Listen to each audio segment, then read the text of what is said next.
बिस्मिल्लाहिर्रहमानिर्रहीम। अस्सलाम वालेकुम नाज़रीन, आप देख रहे हैं 92.8 विद सादिया साद। नाज़रीन, इमरान खान साहब के खिलाफ तहरीक अदम एतमाद का कामयाब होना, उनका हुकूमत का खात्मा होना, उसके बाद से लेकर जो एहतजाज जिस अंदाज में उन्होंने रिकॉर्ड करवाया, चाहे वो उनके मेंबरान का नेशनल असम्बली से बाहर आना हो, चाहे अपनी ही दो हुकूमतों को तहलील कर देना हो, दो सूबाई असम्बलियाँ जो कि पंजाब और KPK की थी। इसके अलावा हमने देखा कि जेल भरो तहरीक भी शुरू हुई, फिर लॉन्ग मार्च भी इस्लामाबाद जो है वो लाया गया। एक नैरेटिव जो खान साहब ने बिल्ड किया उनकी हुकूमत के खात्मे के हवाले से, कि जिसमें अमेरिका के किरदार का उन्होंने जिक्र किया और बार बार वो न्यूट्रल्स और हैंडलर्स कह के एस्टैब्लिशमेंट को टारगेट करते रहे। उसका नतीजा ये निकला कि एक साल जो फौज मुखालिफ बयानियां उन्होंने बनाया वो 9 मई पे आकर खत्म हुआ। अब 9 मई के बाद से हम देख रहे हैं जो सूरत हाल है कि उनकी अपनी पार्टी जो है वो कहीं रुक ही नहीं रही है। जिस अंदाज में यके बाद दीगरे लोग उनकी पार्टी को छोड़ने का ऐलान करते चले जा रहे हैं। आज भी इतवार तो था, लेकिन उन लोगों की छुट्टी नहीं थी जिन्होंने पाकिस्तान तहरीक इंसाफ से अलहदगी का ऐलान किया। आज भी बेतहाशा लोगों ने पार्टी छोड़ दी है। और साथ ही साथ ये भी कि जो 9 मई के इंसिडेंट्स में मुलव्वस अफराद थे उनके खिलाफ मिलिट्री कोर्ट्स में मुकदमात शुरू हो चुके हैं, जिसका बाकायदा ऐलान पहले ही किया गया था। अब ये वो लोग हैं जिसके हवाले से खान साहब ने कई बार कहा कि ये हमारे लोग तो हैं ही नहीं, ये तो हमारे खिलाफ साजिश थी। लेकिन अगर आप कुछ चीज़ों पर गौर करें, मिसाल के तौर पे एक इनका जो केस मिलिट्री कोर्ट्स में जो 33 सस्पेक्ट्स अभी तक गए हैं, जिसमें से कुछ पंजाब से हैं और कुछ KPK से हैं, तो मर्दान से ये एक शख्स हैं जिनकी इन्वॉल्वमेंट थी कैप्टन कर्नल शेर खान के मुजस्मे की बेहुरमती करने वाले इंसिडेंट में, और इनके खिलाफ ये मुकदमा जो है वो फौजी अदालत में गया। अब खान साहब एक तरफ तो ये कहते हैं कि उनका कोई अमल दखल नहीं है, ये लोग उनके हैं ही नहीं, उनको वो डिसोन कर चुके हैं। लेकिन जो पाकिस्तान तहरीक इंसाफ के लॉयर्स विंग के KPK के जो सदर हैं वो उनका केस जो है वो देख रहे हैं, काजी अनवर साहब, और इन्होंने पेशावर हाई कोर्ट में राब्ता भी किया है उनके केस के लिए, उनके ट्रायल के लिए, कि उसको देखा जाए, और मंगल को इसकी समाअत भी मुतवक्के है। तो अगर तफ्तीश जो सामने अभी तक आई है उसमें ये चीज़ें भी पता चली हैं कि पाकिस्तान तहरीक इंसाफ की जो मकामी क़यादत के ज़ेरे इंतज़ाम व्हाट्सएप ग्रुप्स हैं उनमें इन लोगों के मुकदमात के हवाले से बात भी हो रही है, हिदायत भी मिल रही हैं। तो खान साहब एक तरफ हिदायत दे रहे हैं और दूसरी तरफ कह रहे हैं कि जी ये हमारे लोग ही नहीं हैं। ये भी एक बहरहाल माजरा ज़रूर है। अब जबकि उनकी जमात तितर बितर हो चुकी है, खान साहब के पास क्या ऑप्शंस हैं पाकिस्तान तहरीक इंसाफ के हवाले से ही आज इस प्रोग्राम में तज्जिया करेंगे। हमारे साथ मेरे दो सीनियर जर्नलिस्ट एंकर्स मौजूद हैं। आई हैव 2 आदिल्स टुडे माशाल्लाह, आदिल अब्बासी साहब और आदिल शाहजेब साहब। बहुत शुक्रिया आप दोनों का। आदिल शाहजेब साहब, आपसे आगाज़ करती हूँ, ये फरमाइएगा कि अब खान साहब ने जब मुज़ाकराती टीम बना दी और अब उनको लगा कि जब ऑप्शंस ख़त्म हो गए हैं तो मुज़ाकरात की तरफ जाना चाहिए, तो जिस तरीके से उनकी इस ऑफ़र को रद्द किया गया वो आपके सामने। अब खान साहब के पास क्या ऑप्शंस हैं? देखिए ऑप्शंस तो अगर खान साहब के पास कोई भी टेबल पर होते तो उन्होंने एक ऐसी मुज़ाकराती कमेटी का ऐलान ही नहीं करना था जिसमें के 7 लोग शामिल हैं, लेकिन एटलीस्ट 5 जो हैं वो किसी भी वक्त प्रेस कॉन्फ्रेंस कर सकते हैं। तो उनका तो एक तो खान साहब के साथ एज सच कोई राब्ता नहीं है। देखिए 1 बाय 1 अगर डिस्कस करें, परवेज खटक साहब वो राब्तों में हैं, DUI के साथ भी राब्तों में हैं, और जहांगीर तरीन साहब के साथ भी उनके मामलात तकरीबन तय हो चुके हैं। अब परवेज खटक जिस तरफ भी जाने का फैसला करते हैं, ऑफ कोर्स वो एक बड़ी खबर होगी, और मेरे ख्याल में सबसे बड़ा झटका जो होगा वो खान साहब को परवेज खटक की सूरत में ही रहेगा, क्योंकि वो अपने साथ कम से कम 20-25 जो सिटिंग MNAs MPs थे वो उनके साथ जाएंगे। और अगर आप देखें तो KP में इतनी गिरफ्तारियां भी नहीं हो रही, क्योंकि परवेज खटक साहब जो हैं वो बहुत सारे लोगों के साथ राब्ते में हैं, मामलात वो खुद हैंडल कर रहे हैं। और दूसरा ये है कि देखिए इससे पहले अगर आपको याद हो, जब सुप्रीम कोर्ट के चीफ जस्टिस ने तहरीक इंसाफ और गवर्नमेंट को कहा कि आप आपस में मुज़ाकरात करें पंजाब के इंतखाबात पर, तो खान साहब ने जो कमेटी बनाई थी उस कमेटी में ना असद कैसर साहब शामिल थे, ना परवेज खटक साहब शामिल थे, यानी शाह महमूद थे और फवाद चौधरी थे। फवाद चौधरी उन्हें छोड़ के चले गए हैं। तो उस वक्त भी टॉकिंग टर्म्स पे नहीं थे परवेज खटक साहब से अपने इमरान खान साहब, और वो असद कैसर साहब से भी खुश नहीं थे। बाकी आप देख लें, मुराद सईद साहब हैं, वो मंजर आम पर नहीं है और मेरा नहीं ख्याल कि वो आएंगे। फिर इसी तरह आप हमाद अजहर साहब को देख लें, उनके घरों पे भी छापे पड़ रहे हैं। तो एक तो उन्होंने जो कमेटी बनाई वो इटसेल्फ ये रिफ्लेक्ट करती कि वो सिर्फ खान साहब ये शो करना चाहते हैं कि मेरे साथ एक तरफ जुल्म भी हो रहा है और मैं मुज़ाकरात भी करना चाहता हूं, लेकिन जो मुज़ाकरात का टाइम था, विंडो थी, उस वक्त जब खान साहब के बहुत से मामलात बेहतर भी हो जाते, खान साहब का जो रवैया था वो सियासी बिल्कुल नहीं रहा। वो कहते थे जी मैंने चोर डाकुओं से मुज़ाकरात नहीं करने। आज भी वो, उनकी मजबूरी है हुकूमत के साथ बैठना, हुकूमत उनके साथ बैठने के लिए तैयार नहीं है, क्योंकि फौज जो है वो क्लियर कट उनको बता चुकी है कि अगर आपने मुज़ाकरात करने हैं तो आप गवर्नमेंट से करें, सियासतदानों से करें। अब तो उनके साथ सियासतदान भी बैठने को नहीं तैयार। तो आई थिंक कि खान साहब अपने जितने भी ऑप्शंस थे वो इस्तेमाल उन्होंने नहीं किए, और वो जो विंडो थी जिसमें मुज़ाकरात हो सकते थे। बिल्कुल आदिल, हमें याद भी है खान साहब खुद बात करते थे कि मैं इनके साथ क्यों बैठूंगा, जैसे आपने जिक्र भी किया। और मुख्तलिफ ओकेजन्स पे मुख्तलिफ जब वो ग्रुप्स ऑफ जर्नलिस्ट के साथ मुलाकातें अलग अलग करते थे तो वो अक्सर यही कहते थे कि मैं उनसे बात करने को तैयार हूँ, यानी इस्टेब्लिशमेंट से, यानी फौज से। अब वो मेरे से बात नहीं करते, ऑन रिकॉर्ड उनका ये बयान मौजूद है। अब आदिल अब्बासी साहब, उनकी जमात के हवाले से रोज इस तरीके से प्रेस कॉन्फ्रेंसेज हो रही हैं, एक की प्रेस कॉन्फ्रेंस हम सुन रहे होते हैं, पता चलता है 5-6 बंदे जो हैं वो और उसके प्रेस क्लब के बाहर लाइन में लगे हुए अपनी बारी का इंतजार कर रहे हैं। अब असद उमर साहब पार्टी ओहदों से तो अलग हो गए, लेकिन पार्टी नहीं छोड़ी। फिर जिस तरीके से भी आदिल शाहजेब साहब का भी तज्जिया था, ये दो शख्सियात के हवाले से भी, परवेज खटक साहब हों या शाह महमूद हों, ये तीनों को मिला लें असद उमर को, इनमें हमेशा टिफ तो रही है कि नंबर 2 कौन है, या खान साहब के एब्सेंस में कौन जो है वो पार्टी को रन करेगा। सो कल जब खान साहब ने ये बयान दिया कि मेरी नाअहली या मेरी गिरफ्तारी की सूरत में शाह महमूद कुरैशी और परवेज खटक जमात को चलाएंगे, तो ये उनको बेट दिया है, मतलब कि वो अपने साथ उनको बांधे रखने का एक तरीका था कि अगर मैं इनको ये थोड़ा सा बता दूं कि ये कर सकते हैं पार्टी रन, तो ये छोड़कर नहीं जाएंगे। देखिए, एक मीम चल रही है बड़ी जबरदस्त, वो जिस तेजी के साथ, जिस सूरत के साथ जो है वो पीटीआई को लोग छोड़कर जा रहे हैं, तो एक मीम ये चल रही है कि भाई कतार बनाएं, कतार में चलें, क्यू बना लें, आप क्यू में चलें, धक्के धक्के ना दें एक दूसरे को, सबकी बारी आएगी, सब निकल सकते हैं पार्टी से, लेकिन धक्का ना दें एक दूसरे को, मतलब आराम आराम से इस स्पीड पे तो बस मैं यही कह सकता हूँ। दूसरा जो आपने बात की है, मैंने कल इसके ऊपर ट्वीट भी किया है, और शाह महमूद कुरैशी साहब, देखें कमाल की बात ये है कि अगर कोई मुझसे ये कहे कि अली जैदी, इमरान इस्माइल या और जो पुराने नाम हैं जो इनके साथ काफी टाइम से चले आ रहे थे, कि अगर वो ये कहते हैं हम जेल में बैठे हुए और हम बाहर नहीं आ रहे, तो समझ आता है। With due all respect, Shah Mahmood Qureshi साहब, शाह जी के बारे में तो सबको पता है कि अगर ये पार्टी जो है वो किसी भी सूरत खान साहब डिस्क्वालीफाई होते तो उन्होंने टेक ओवर करनी थी। उसके एक उम्मीदवार असद उमर साहब भी हैं। तो शाह महमूद कुरैशी साहब का अभी तक अंदर रहना मुझे तो समझ नहीं आ रहा। मेरी समझ से बालातर बात है कि इतनी बड़ी रेजिस्टेंस शाह साहब दिखा रहे हैं कि वो नहीं जा रहे। मुझे लगता है कि खान साहब को भी पता है कि जो जेल में हैं वो क्यों हैं, जो जेल से निकल रहे हैं वो कैसे निकल रहे हैं, क्यों निकल रहे हैं, किसके साथ जेन्युइन मसला है, कौन जो है वो पहले से छोड़ने को तैयार था, ये तमाम चीजें खान साहब को पता है। और शाह महमूद कुरैशी साहब का नाम कमेटी में इसलिए डाला गया है ताकि शाह महमूद कुरैशी साहब के जरिए एस्टैब्लिशमेंट को ये पैगाम दिया जाए कि जी मैं बात करने को तैयार हूं, अगर कल आपको मुझे साइड भी होना पड़ता है, आप मेरी पार्टी को कॉर्नर ना करें, आप चलने दें, हमसे डायलॉग अगर करना है तो कर लें।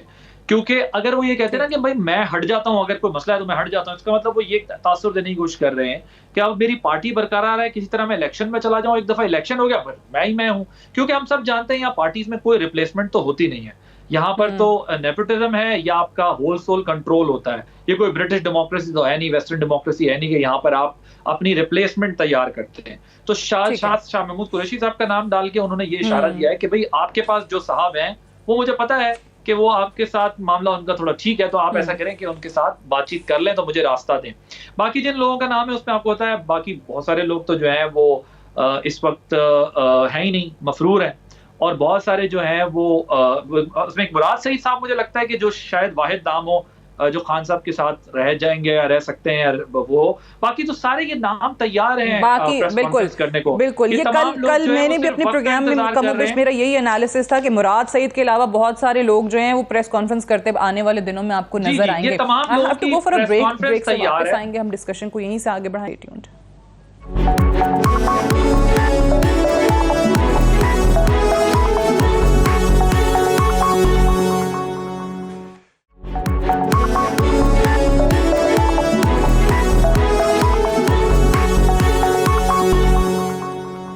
Welcome back. प्रोग्राम में एक बार फिर से खुशामदीद। कल रात गए वजीर दाखिला राना सनाउल्लाह साहब ने एक प्रेस कॉन्फ्रेंस की।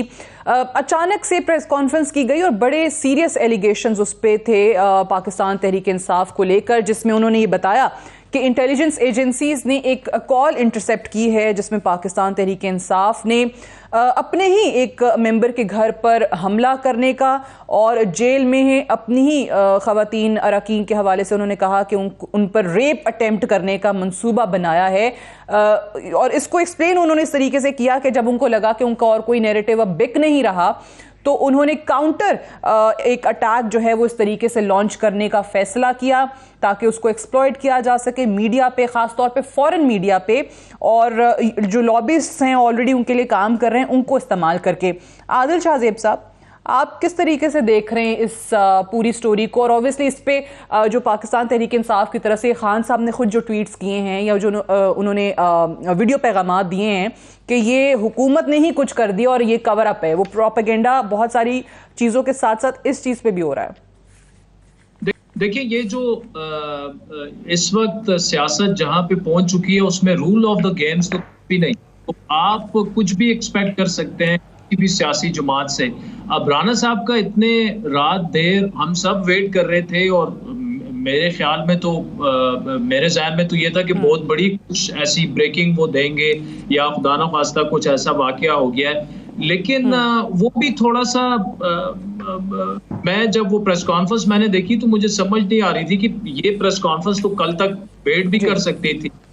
और जाहिर बात है वो जो कह रहे थे दैट इज वेरी कंसर्निंग।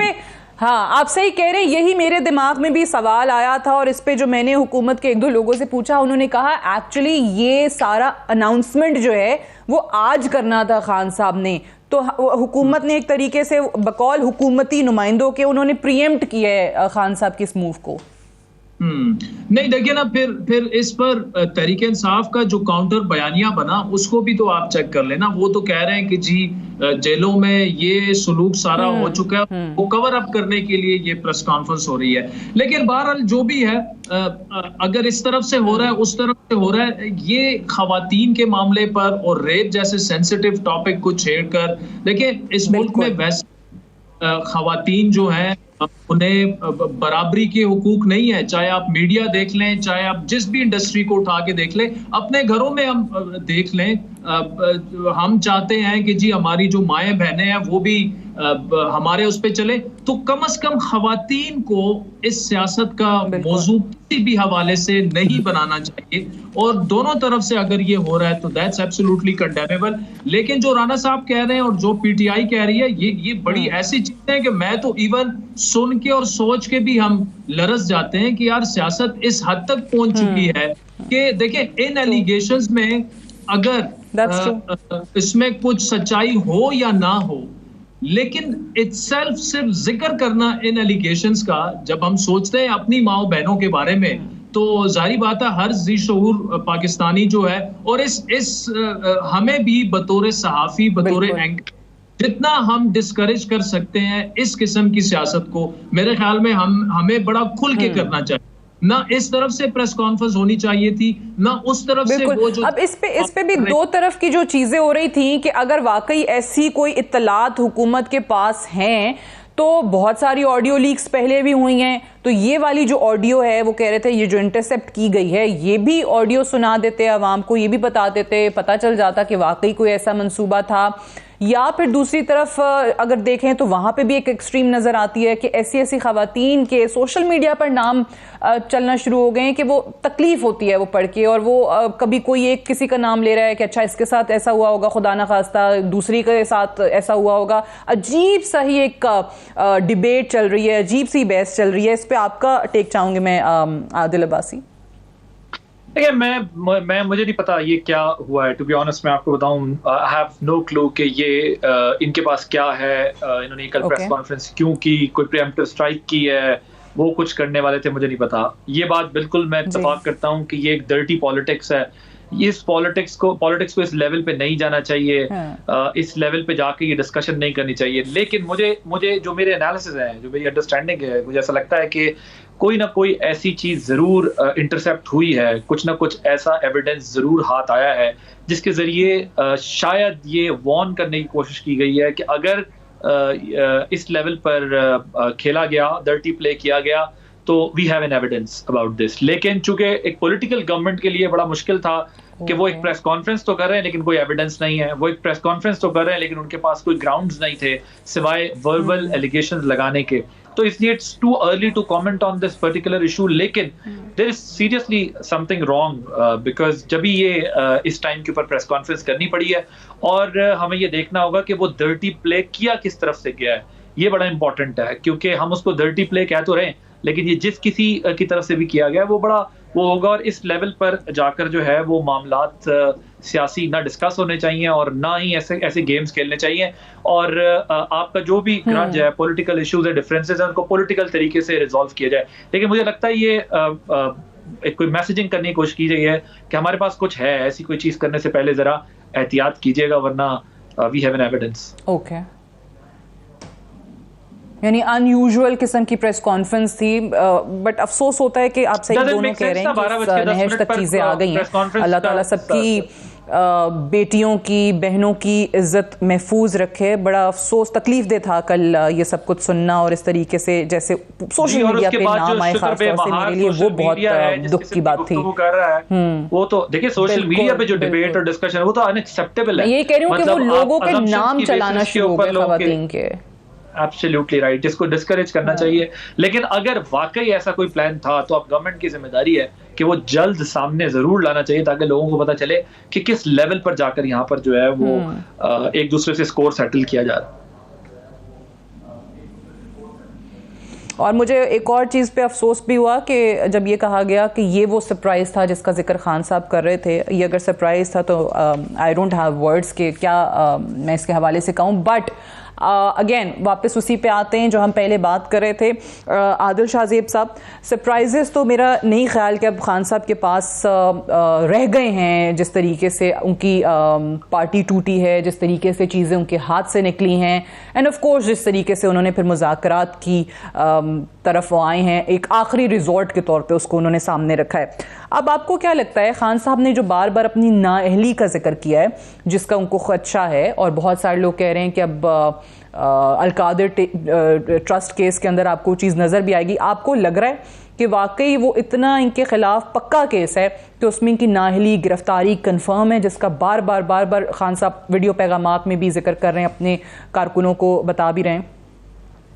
देखिए सादिया, जो ये नेशनल क्राइम एजेंसी वाला जो केस था उस पे मैं काफी काम कर चुका हूँ। और जब ये मंजर आम पर आया था, खान साहब की गवर्नमेंट, वो बड़े पावरफुल प्राइम मिनिस्टर थे। मीडिया पे उनके खिलाफ अगर आप बोले तो सोशल मीडिया पे 6, 8, 10 हज़ार गालियां आपको पड़ जाती थी। मुख्तलिफ तरीके से आपको दबाव भी बर्दाश्त करना पड़ते थे। फिर मलिक रियाज साहब का नाम लेना भी आसान नहीं था। तो मैं खुद ये समझता हूं कि वो एक ओपन एंड शट केस, और उस केस में जो सामने नाम आ रहे हैं सिर्फ इमरान खान साहब का नाम नहीं है, या मलिक रियाज साहब को जो फायदा पहुंचाया गया ये नाम भी नहीं है। जो फैसल वार्डन ने परसों एक प्रेस कॉन्फ्रेंस की उसमें उन्होंने जनरल फैज का भी नाम लिया। मेरे ख्याल में ये इतना, यानी 190 मिलियन पाउंड अगर आप किसी को फायदा पहुंचा रहे हैं तो वो सिर्फ इमरान खान साहब अकेले से फायदा नहीं पहुंचा सकते। और फिर देखिए इसकी जो समाअत हुई नैब में 5-6 घंटे इमरान साहब वहां पे मौजूद रहे, जो उन्होंने जवाबात दिए वो सेटिस्फैक्टरी किसी हवाले से भी नहीं थे। यानी उन्होंने जो जवाबात दिए वो सारा मलबा शहजाद अकबर पर डालने की कोशिश कर रहे हैं। अब देखिए ना, बतौर प्राइम मिनिस्टर अगर बंद लिफाफा काबीना से मंजूर कर लिया जाता है, फिर उसमें काबीना के देखिए नदीम अफजल चंद ने इस पर सवाल किया, असद उमर ने इस पर सवाल उठाया, शीरी मजारी ने सवाल उठाया, उन्हें ये कहा शीरी मजारी ने बिल्कुल आप चुप करें, आप कुछ भी इस पर हम बिल्कुल बात नहीं कर सकते। लेकिन वो बड़ा एक सिंपल सा मामला है। वो मामला ये है कि मलिक रियाज साहब पर जो उनके जो पैसे थे वो वहां पर ये साबित हुआ कि जी वो मनी लॉन्डर होके यूके में आई है, और इसलिए कानून के तहत ये पैसे जहां से जिसका जो ओरिजिन है कंट्री का वहां पे जाने। हुकूमत पाकिस्तान के पास वो पैसे आने थे। हुकूमत पाकिस्तान ने क्या किया कि वो पैसे बजाय हुकूमत के मिलने के वो सीधा सुप्रीम कोर्ट में उस अकाउंट में चले गए जो कि जुर्माना मलिक रियाज साहब ने एक और केस में अदा। अब ये सीधा सीधा मतलब ये बिल्कुल सीधा सीधा केस है ना कि मलिक रियाज साहब से जो पैसे चले गए थे आपने उठा के वही पैसे उन्हीं के जेब में डाल दिए। तो और इसके सारे एविडेंसेस भी मौजूद हैं। यानी इसमें खान साहब अपने दिफा में बगैर इसके कुछ नहीं कह सकते कि मुझे तो पता नहीं था, मैंने भी वो लिफाफा नहीं देखा, वो सील्ड था, मुझे भी शहजाद अकबर ने कहा कि जी ये MI6 के साथ हमारी कोई मामला तय पा गए हैं तो इस पर कुछ बात। ऑनेस्टली इसके अलावा मेरे ख्याल में ये एक ऐसा केस है जो कि खान साहब को काफी ट्रबल देगा। उसके अलावा जो 9 मई के वाकयात केस है उसमें भी अभी तक जो इन्वेस्टिगेशन हुई है उसमें भी खान साहब का बचना मुझे मुश्किल नजर आ रहा है। यानी खान साहब के बाकी केसेस आप साइड पे कर दें, बिल्कुल तो 9 मई को हुआ तो आई वोंट बी सरप्राइज कि अगर आइंदा आम इंतखाबात में इमरान खान साहब जो है वो डिस्क्वालीफाई उससे पहले हो जाए, या हो सकता है उनकी पार्टी पे भी बैन डिस्क्वालीफाई हो रहे हैं। बिल्कुल, और शायद उनको आप जो कह रहे हैं कि जो उन्होंने जवाबात अभी तक दिए हैं वो बिल्कुल भी तसल्ली बख्श नहीं हैं, और शायद इसी वजह से वो बार बार ये कह भी रहे हैं कि उनकी गिरफ्तारी भी हो सकती है और डिस्क्वालिफिकेशन भी हो सकती है। और अब वो ऑब्वियसली इस पे इस तरीके से वो नैरेटिव बना रहे हैं कि यही प्लान है, उनकी पार्टी मेंबरान को फोर्स करके निकाला जा रहा है, पार्टी को क्रश किया जा रहा है, एंड सेकेंडली उनको सियासत के मैदान से बाहर करने की कोशिश की जा रही है। आदिल अब्बासी साहब, अब इससे आगे का आपको क्या मंजरनामा नजर आता है? इलेक्शंस तो वो मई वाले तो मई भी अब खत्म ही हो गया, मुझे ये बताइए कि अक्टूबर वाले इलेक्शंस होंगे नहीं होंगे? खान साहब आपको उस इलेक्शंस में कंटेस्ट करते नजर आते हैं? पार्टी तो मुझे अब समझ नहीं आ रही कौन होगा पाकिस्तान तहरीक इंसाफ में, अब तो ग्रुप्स ही हैं, वो हम ख्याल और जहांगीर तरीन साहब की, देखें पार्टी का क्या नाम बनता है। देखिए ये जो इलेक्शन है आगे, मुझे लगता है कि ये गवर्नमेंट तो अपने टाइम पे चली जाएगी वापस, लेकिन इंटरिम पे मुझे लगता है कि इंटरिम वैसे ही प्रोलॉन्ग होना शुरू हो जाएगी जैसे पंजाब और केपी के अंदर जो है वो हो गई है। और हमें पंजाब और केपी में एक मॉडल भी दिख गया है कि इलेक्शन जब तक ना हो तब तक इंटरिम गवर्नमेंट जो है वो कंटिन्यू कर सकती है। तो मुझे इसलिए लगता है टाइम नहीं, क्योंकि जो पॉलिटिकल डायलॉग है वो कहीं दिखाई नहीं दे रहा। अच्छा, अब मुझे ये बताइए खान साहब, एक सेकंड, आई एम सॉरी कता कलामी की माजरत, मुझे इस पे ये भी बताइए कि अगर ये ऑब्वियसली केयरटेकर सेटअप आगे प्रोलॉन्ग करता है, बढ़ता है, अब जितना भी साल 2 साल 3 साल जो भी हम चीजें सुनते रहते हैं इस्लामाबाद के अंदर, अब इस पे पाकिस्तान तहरीक इंसाफ तो नहीं चले, लेकिन PDM को भी कोई प्रॉब्लम नहीं होगा? पीपल्स पार्टी, PMLN, ये लोग भी कोई एहतजाज वगैरह नहीं कर रहे होंगे, या इनके लिए भी एक रिलीफ होगा कि चलो भाई हालात ऐसे थे, अच्छा 1-2 साल संभालें केयरटेकर? देखिए उसमें एक मसला है, उसमें मसला है कि खान साहब की डिस्क्वालिफिकेशन पे ये सारा दारोमदार होगा ना। अगर तो इलेक्शन से पहले खान साहब डिस्क्वालीफाई हो जाते हैं तो फिर तो मुझे लगता है कि इलेक्शन भी हो जाएंगे और इसी तरह की हंग पार्लियामेंट दोबारा हमारे वजूद में आएगी।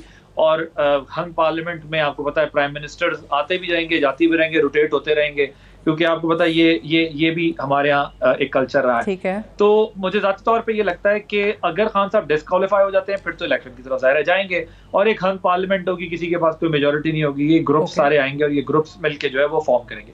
लेकिन अगर खान साहब की डिस्क्वालिफिकेशन में थोड़ा सा टाइम लग जाता है, जिस तरह अदालतें उनको रिलीफ देती आ रही हैं या वहां तक खींच लेती हैं किसी तरीके से जब डिस्क्वालिफिकेशन वाले मामले को, और अगर वो नहीं होते हैं तो फिर इंटरिम जो है मुझे प्रोलॉन्ग होती दिखाई दे रही है। और अगर खान साहब डिस्क्वालीफाई हो जाते हैं तो फिर वो होगा। और क्योंकि देखिए ना, आप ये सोचें कि अगर खान साहब डिस्क्वालीफाई नहीं होते और खान साहब और इलेक्शन हो जाते हैं और उस इलेक्शन में आपको क्या लगता है कि लोग इस वक्त पीडीएम को वोट देंगे? पीडीएम को तो कोई वोट नहीं देगा, क्योंकि जो 310-15 का डॉलर ले रहा है, जो 100 रुपए 150 रुपए की चीज आज 350-400 रुपए की ले रहा है, जो महंगाई 2.29% ग्रोथ, उसके अलावा आपसे आईएमएफ का मुआहिदा भी नहीं हुआ, आपकी परफॉर्मेंस गवर्नेंस का ये लेवल है कि आप वो मेंटेन भी नहीं कर सके। जो खान साहब ने खराब किया था आप उससे भी आगे निकल गए, कई गुना आगे निकल गए। अब साल हो चुका है, अब आप उनको कितना ब्लेम करेंगे कि जी वो खराब कर गए थे तो हम ठीक कर रहे हैं। कुछ तो डायरेक्शन आपकी ठीक होती। सो मुझे नहीं लगता कि ये इस परफॉर्मेंस के साथ जो है वो इलेक्शन में जाने का रिस्क लेंगे। इनको सूट करता है कि कोई टैरिम थोड़ा सा टाइम लगा दे, इमरान खान की पार्टी डिसमेंटल हो जाए, इमरान खान डिस्क्वालीफाई हो जाए, टाइम लग जाए, एग्जैक्टली, कि थोड़े हालात बेहतर हो जाए, मुल्क की मईशत थोड़ी संभल जाए। सादिया एक बात याद रखिएगा, सादिया एक चीज याद रखें, अब Punjab is no more the same Punjab if it is not in hands of Imran Khan, so is the case with PMLN। अब जहांगीर तरीन खान ग्रुप जब एक्टिव होगा तो मुझे लगता है अब पंजाब अमलन 3 हिस्सों में तकसीम हो जाएगा, जो एक साउथ पंजाब होगा, फिर सेंट्रल पंजाब होगा, और जो थर्ड पोर्शन होगा पंजाब का वो इसी तरह होगा जो स्विंग वोट दुनिया में कहलाता है। मुझे लगता है ये 3 हिस्सों में अब पंजाब का वोट बैंक भी तकसीम हो जाएगा, क्योंकि अब पंजाब में किसी एक की इजारादारी नहीं रहेगी। जिस तरह दीगर सूबों में हुकूमतें चेंज होती रहती थी, लेकिन मतलब अब हमने एक माहौल देखा 18वीं तरमीम के बाद कि सिंध में पीपल्स पार्टी बैठ गई थी, पीएमएलएन पंजाब में बैठ गई थी, केपी में 2 दफा की टर्म पीटीआई ने ले ली थी। अब मुझे लगता है कि ये मसला जो है ना वो पंजाब की हद तक नहीं रहेगा। पंजाब में अब जो है वो 3 हिस्सों में पंजाब फ्यूचर में भी तकसीम रहेगा। यहाँ एक प्रेशर ग्रुप रहेगा, एक पीएमएलएन रहेगी, और अगर पीटीआई जो है वो पूरी तरीके से बैन नहीं हो जाती तो वो रहेगी।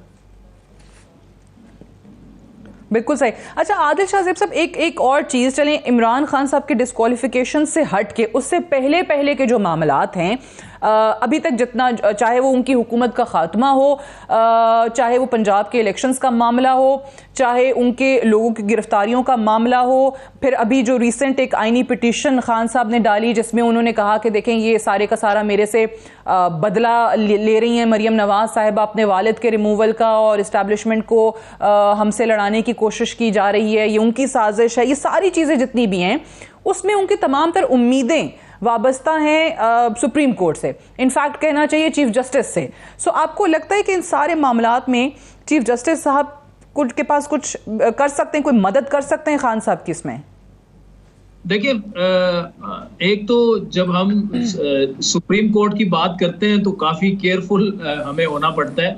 Let's put it this way कि हमने देखा कि गुज़श्ता 7 महीनों में ज्यादातर फैसले जो हैं वो इमरान खान के फेवर में हमें नजर आए, बहुत से मामलात में, चाहे वो पंजाब असेंबली के इलेक्शंस हो, उनकी जमानतें हो, उनका कोर्ट ना आना हो, जो भी उन्होंने रिलीफ मांगा उनको वो रिलीफ मिला। आई पर्सनली बिलीव कि अभी वो मामला जो है तकरीबन उस पर फुल स्टॉप लग चुका है, और शायद ही हमें कुछ ऐसे फैसले नजर आए जिससे कि लगे, देखिए ना, जब आपको याद है जब पंजाब असेंबली की गवर्नमेंट वाला मामला था तो उस वक्त जो फैसला आया तो उसे ये कहा गया कि जी ये कॉन्स्टिट्यूशन को रीराइट किया है जज साहिबान ने। यानी वो बिल्कुल एक हम जैसे लोग भी कह रहे थे जो कि कानून के तालिब इल्म है, कुछ ज्यादा हमें कानून की समझ नहीं है, लेकिन फिर भी नजर आ रहा था कि वो फैसला जो था वो कंट्रोवर्शियल था। तो ऐसे फैसले हमने देखे, लेकिन अब एक एनवायरनमेंट ऐसे बन गया है कि जिससे मुझे नहीं लग रहा कि अदलिया अब उस पोजीशन में है कि आउट ऑफ द वे जाके खान साहब को फेवर दे। और एक जो बिटर रियलिटी है हमारी 75 साल तारीख की, वो ये कि देखिए अदलिया जो है वो कभी भी इस्टेब्लिशमेंट के अगेंस्ट नहीं गई। जब इस्टेब्लिशमेंट ने जब हमने देखा मार्शल लॉ आया, इमरजेंसी, इसी अदलिया को हमने उसको इंडोर्स करते देखा है। तो ये पहला वक्त, एक ऐसा टाइम था जब हमें लग रहा था 2-3 वीक पहले तक कि अदलिया बिल्कुल इस्टेब्लिशमेंट के आमने सामने खड़ी हो गई है, और अदलिया उसी तरह हुकूमत के भी आमने सामने खड़ी हो गई है। तो अदलिया बतौर इदारा जब इस किस्म की सियासी मामलात की बात हो और आपस की ये जो इदारों की जंग जब शुरू हो जाती है, तो अदलिया फिर इतनी स्ट्रांग नहीं कि वो हुकूमत और इस्टेब्लिशमेंट का इकट्ठे मुकाबला कर सके। ये मेरे ख्याल में कि इससे बेहतर इसको एनालाइज नहीं किया जा सकता। इन्हीं चीजों को सामने रखते हुए आपको लग रहा है कि बहुत ज़बरदस्त इस पे आपका तज्जिया रहा कि आउट ऑफ द वे जाके इस वक्त रिलीफ नहीं वो फराहम कर सकते हैं खान साहब को. I have to wind up here unfortunately I have run time. Thank you very much Adil Shahzeb साहब, आदिल अब्बासी साहब प्रोग्राम में ज्वाइन करने के लिए. That's all for tonight. इजाज़त दीजिए. खुदा हाफिज़.